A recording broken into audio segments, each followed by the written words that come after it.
Welcome to doctor மைக்லீஸ் music therapy channel. இன்றைய பதிவிலையும் தாட் அண்ட் லாங்குவேஜ் என்ற தலைப்பில் சில செய்திகளை நம்ம பகிர்ந்துக்கலாம். இந்த எண்ணமும் சிந்தனை திறனும் எங்கனம் என்ன மிகுதியாக வளர்த்து கொள்வது, முதல்ல வளர்த்து கொள்ளணும், அது எப்படி சிறப்பாக செய்து கொள்கிறது அப்படின்ற அந்த கண்ணோட்டத்தில் சில செய்திகளை பார்க்கலாம். தாட் அண்ட் லாங்குவேஜ் அப்படின்னு நம்ம சில பதிவுகளாக பார்த்துட்டு வரோம். அதாவது எண்ணமும் சிந்தனை திறனும் சிறப்பாக வரணும். அப்போ என்ன செய்யணும்? முதல்ல சென்ற பதிவில் பார்த்தோம், ரீடிங் அலவுடு அப்படின்னு சொன்னோம். ஃப்ளூயன்சி ஆஃப் ரீடிங் என்ன பண்ணோன்னு கேட்டால், படிக்கும் பொழுதே அந்த செய்திகளை மனசில் பதித்துக்கிறதுக்கு சிறப்பு தரும். அப்புறம் நம்ம எந்த ஏரியாவில் நம்மளோட தாட் அண்ட் லாங்குவேஜ் இருக்கே அந்த சிறப்பு ரெண்டும் ஒரு தண்டவாளம் போல் சீராக போகிறதுக்கு, அந்த பேரலல் லைன் போல் போகிறதுக்கு என்னெல்லாம் செய்யணும் அப்படின்னு கேட்டால், நிறைய படிக்கணும், படிக்கிறத ரிஃப்ளெக்ட் பண்ணிக்கணும். இப்போ நம்ம ஒரு கட்டுரை எழுதுகிறோம், இல்லை நம்ம ஒன்றும் எழுதலை, யாரோ எழுதினதை நம்ம படிக்கிறோம் அப்படின்னா, அந்த படிச்சுன்னு இருக்கிற அந்த கட்டுரையை ஒரு 2 டைம்ஸ் படிக்கிறோன்னு வைங்களேன், அந்த படிக்கிற செய்தி நம்மளுக்கு நல்லா புரிஞ்சுடுது, அதில் எல்லாம் இருக்குது. ஆனால் அதை நம்ம சரியாக சொல்கிறோமா, ஆர் வி கிராஸ்ப்டு ப்ராப்பர் அப்படின்னு சொல்லி அதை ஒரு தடவை சொல்லி பார்க்கலாம், ரிஃப்ளெக்ட் பண்ணலாம் என்னெல்லாம் இருக்குது அப்படின்னு. இப்போ எங்கேயும் போகிறோம், ஒரு லெக்சர் கேட்குறோம், அந்த லெக்சரில் நம்ம வீட்டில் வந்தோடனே நம்ம அம்மா கேட்குறாங்க, போயிட்டு வந்தியே, என்ன பேசுனாங்க, அங்கே பேசினதெல்லாம் என்ன கேட்ட அப்படின்னு கேட்குறாங்கன்னு வைங்க. அப்போ நான் அதெல்லாம் ஒன்றும் இல்லை அப்படி சொல்லக்கூடாது.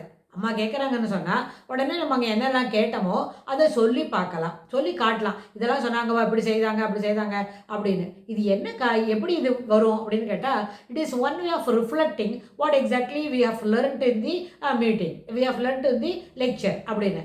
இந்த பழக்கத்தை இது ஒரு 15 வயசு இருக்கிற ஒரு ஏர்லி அடோலசன்ஸில் இருக்கிற ஒரு பொண்ணோ பையனோ இது போல் சொல்லுவாங்க அப்படின்னா, அதில் ஒரு ஈடுபாடு இருக்கணும், அதுபோல் ஒரு விருப்பத்தை வளர்த்துக்கணும். இது எப்படி நம்ம வளர்த்துக்க முடியும்?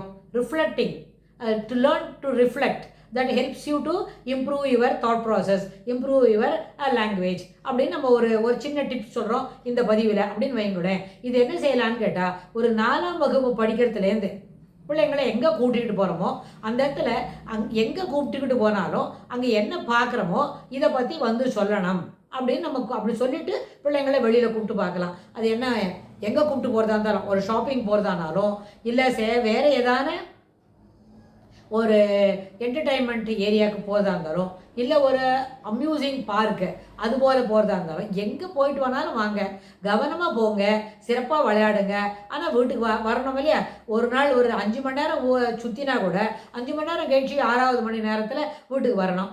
அந்த மாதிரி வீட்டுக்கு வரும்பொழுது வந்துட்டு என்ன செய்யணும்? கொஞ்சம் நேரம் உட்காந்து பேசிட்டு இருப்போம், இதை பார்த்தோம் அதை பார்த்தோன்னு. So what exactly you have seen there, what exactly which make you to entertain, what exactly you have enjoyed அப்படின்றத, எதெல்லாம் நம்மளுக்கு சந்தோஷமாக இருந்தது, எதெல்லாம் நம்மளுக்கு திருப்தியாக இருந்தது, எதெல்லாம் நம்ம பெரிய என்டர்டெயின்மெண்ட் பெரிய விளையாட்டு போல் பார்த்தோம் அப்படின்லாம் சொல்லி நம்ம கேட்டமான, அது வீட்டில் அப்பாவும் அம்மாவும் தான் அழைச்சிட்டு போகிறாங்கன்னா இட் இஸ் ஓகே. வீட்டில் தாத்தா பாட்டி இருப்பாங்க இல்லையா, தாத்தா பாட்டி நான் இதெல்லாம் பார்த்துட்டு வந்தேன் அப்படின்னு சொல்லலாம். சில நேரத்தில் ரொம்ப கூட்டமாக இருக்கிறதுக்கு வயதில் பெரியவங்களை என்ன பண்ண மாட்டாங்க, கூப்பிட்டுட்டு போக வேண்டிய அவசியம் இல்லை.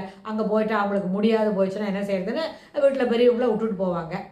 இல்லை பெரியவங்களையும் கூட்டிகிட்டு போகிறாங்கன்னு சொன்னால், வந்த உடனே என்னெல்லாம் பார்த்தோன்னா, பாட்டியும் grandmother and grandmother granddaughter யார் இருக்காங்களோ அவங்களோட நம்ம பகிர்ந்துக்கிட்டோம்னு வைங்க. அது என்ன செய்யும்னா, இதுபோல் பார்க்குற செய்தியை பகிர்ந்துக்கிறது அப்படின்னு ஒரு பழக்கம் வரும். அது நம்ம வீட்டில் நம்மளோட வராதவங்களோட பகிர்ந்துட்டாலும் இது ஏற்புடையது தான். இல்லை வந்தாங்க இருந்தாலும் we are sharing our views அப்படின்னு சொன்னால், it does the difference on the child's learning process. ஏன்னு கேட்டால், அந்த கற்றல்னு ஒன்று வருது, அது வெளியிடங்களில் பொது இடங்களில் பார்த்ததை என்னெல்லாம் பார்த்தோமோ அது மனசில் நிறுத்திக்கிறோம் அப்படின்ற ஒரு பழக்கம் வரும். இதில் பெரிய என்ன தெரியுமா, அக்யூரேட்டாக சொல்லணும், மைன்யூட் டீட்டெயில்ஸ்லாம் சொல்லணும், no such thing, no demands, but anyhow what exactly have seen அதெல்லாம் என்ன பண்ணலாம், வரிசையாக சொல்லி பார்க்கலாம். எங்கேருந்து போகிறோம், ஒரு புக் ஃபேர் எக்ஸிபிஷன் போகிறோன்னு வைங்களேன். புக் ஃபேர் பார்த்தா எந்த என்ட்ரன்ஸ் வழியாக நம்ம நுழைஞ்சோமோ அதுலேருந்து கடைசி வரைக்கும் வரும்பொழுது what are all the things you have seen, what are all the things you have observed அப்படிங்கிறத நம்ம பார்த்துட்டு வந்தோமான, சில சமயம் நோட்ஸ் மாற்றிட்டு வந்துக்கலாம், கடையோட ஸ்டால் வேறெல்லாம் எழுதிட்டு வரலாம் வச்சுக்கோங்க. ஆனால் அந்த ஸ்டாலெல்லாம் பார்க்காம சிலதெல்லாம் பார்த்துருப்போம் இல்லையா, அது அப்படியே சொல்ல தெரியணும்.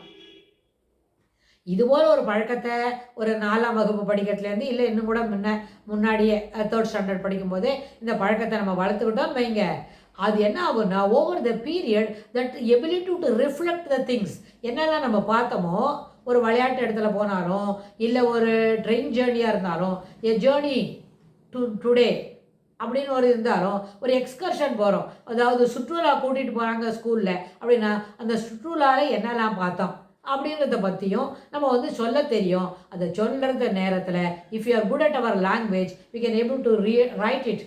என்ன தெரியுமா, மனசில் என்ன வந்ததோ அது அப்படியே ஒரு ஷோ பார்க்குற மாதிரி, ஒரு வீடியோ கேம் பார்க்குற மாதிரி வரிசையாக அதை அப்படியே எழுத முடியும்.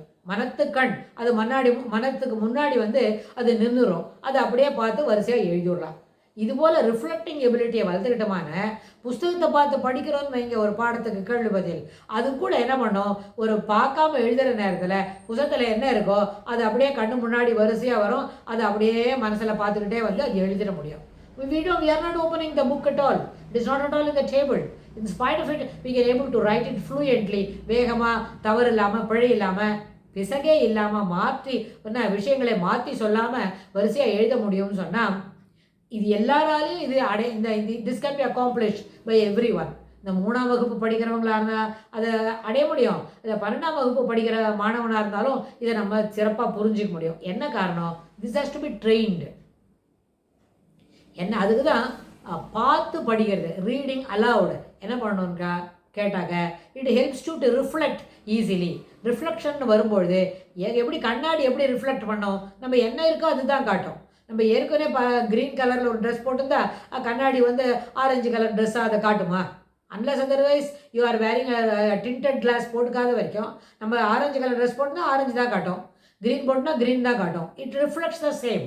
அதுபோல் நம்ம அந்த புஸ்தகத்தில் என்ன வாசித்தோமோ, what are all the things we read from the book, அது ஒன்று இருக்கும். இல்லாட்டி போனால் எந்த இடத்துல போய் என்ன ஒரு என்டர்டெயின்மெண்ட் பார்க்லையோ ஒரு சுற்றுலாவிலையோ என்ன பார்த்துட்டு வந்தோமோ அது அப்படியே நம்ம மனக்கண் முன் வரும். அதை பார்த்து விவரமாக நம்மளால் சொல்ல முடியும். இது எப்படி இந்த ரிஃப்ளெக்டிங் எபிலிட்டி வந்து ஒன்லி ஃபார் என்டர்டைன்மெண்ட்டு அந்த சுற்றுலா போகிறதுக்கு தான் மட்டும் இல்லை, இதுபோல் கவனமாக படித்தா பாடங்கள் கூட, அதுபோல் வகுப்பறையில் நடத்தக்கூடிய பாடங்கள் கூட சிறப்பாக நம் மனக்கண் முன் மனதில் பதியும், அது மனக்கண் முன் தோன்றும். அதை நம்ம என்ன பண்ணலாம், எடுத்து சொல்ல முடியும், சிலப்போ எடுத்து எழுத முடியும்.